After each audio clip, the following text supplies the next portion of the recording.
Dalam lubuk hati yang paling dalam, sungguh saya ingin menyampaikan, kami sudah 9 tahun bekerja sama. Bagi kami, Ibu Menteri Keuangan itu jujur kami sampaikan adalah guru kami, sahabat kami, mitra kerja kami. Wa insya Allah semoga kita semua meridai, Tuhan mengizinkan agar beliau di 2024-2029 tetap di dalam pemerintahan. Amin ya Rabbal Alamin. Terima kasih.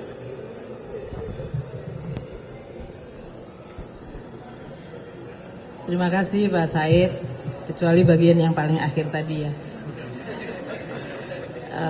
Alhamdulillah hari ini kami telah menyelesaikan tugas konstitusi. Saya sebagai Menteri Keuangan, Wakil Pemerintah bersama Menteri Bappenas, Menteri Hukum dan HAM, dan Gubernur BI di dalam terus kita menyusun APBN 2025 yang merupakan APBN transisi karena disusun oleh pemerintah saat ini untuk dilaksanakan oleh pemerintah terpilih dari pemilu 2024 yang lalu.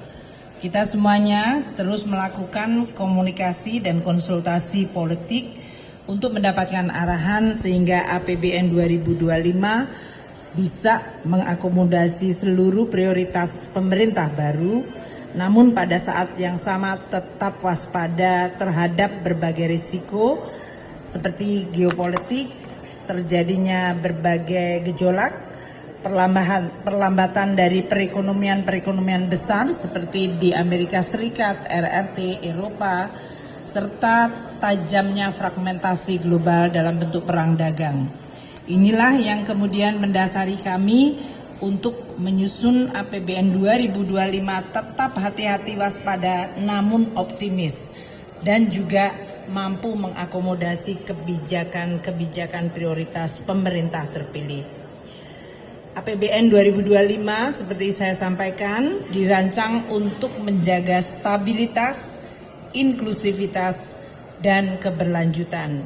Dan ini tercermin di dalam baik sisi belanja pemerintah pusat, baik itu di KL maupun non-KL, belanja transfer ke daerah, serta below the line atau pembiayaan. Kami juga menggunakan instrumen penerimaan seperti pajak, bea dan cukai, serta PNBP untuk mendorong stabilitas, inklusivitas, dan keberlanjutan. Pemerintah telah sepakat dengan asumsi makro yang tadi telah dibacakan, jadi saya tidak ulang. Dan kita tentu memahami bahwa berbagai indikator pembangunan juga sama pentingnya, seperti penurunan tingkat kemiskinan, tingkat pengangguran, dan juga ketimpangan.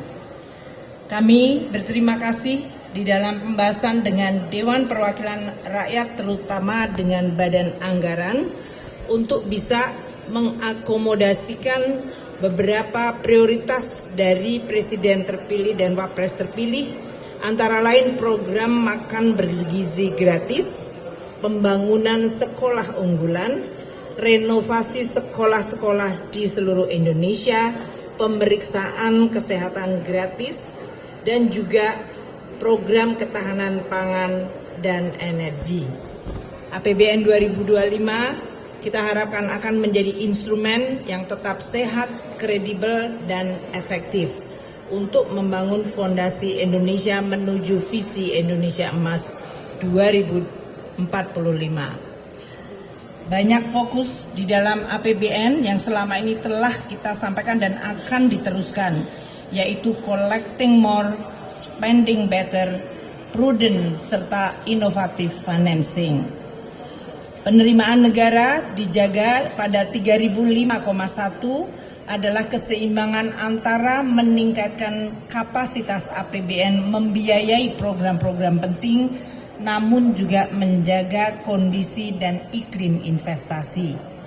Belanja kementerian lembaga sebesar 1.160,1 triliun telah memasukkan program unggulan pemerintah baru, makan bergizi gratis 71 triliun, renovasi sekolah 20 triliun, sekolah unggulan, pembangunan sekolah unggulan 2 triliun, pemeriksaan kesehatan gratis 3,2 triliun, penuntasan TBC, penanganan TBC 8 triliun, lumbung pangan nasional 15 triliun, dan peningkatan rumah sakit berkualitas sebesar 1,8 triliun.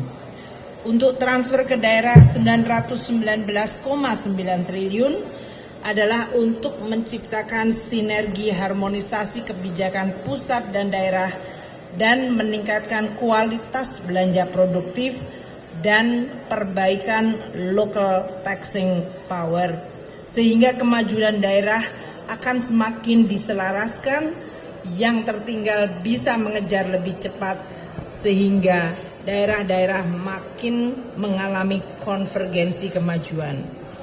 Defisit APBN 2025 seperti tadi telah disampaikan sebesar 2,53% PDB atau 616,2 triliun.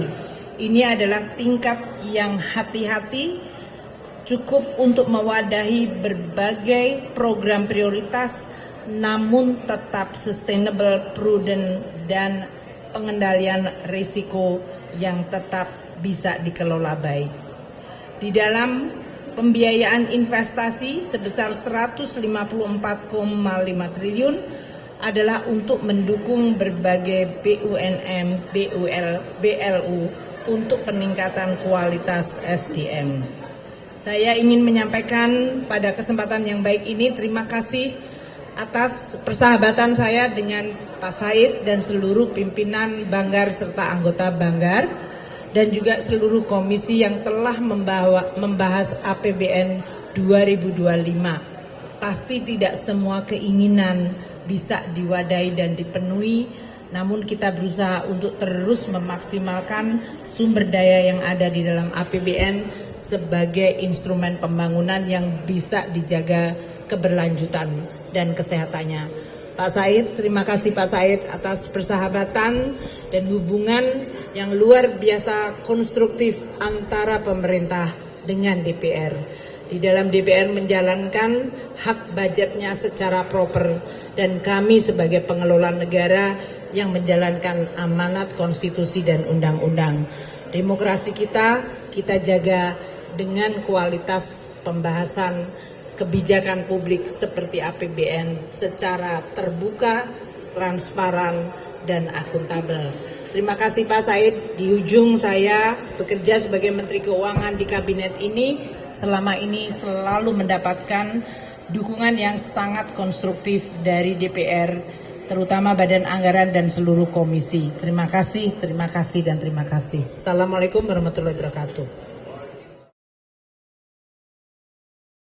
Menjunjung tinggi prinsip jurnalisme dalam setiap tayangan terbaiknya.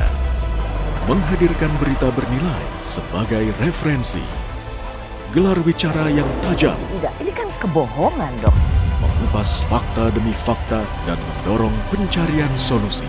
Serta investigasi yang mengungkap kebenaran.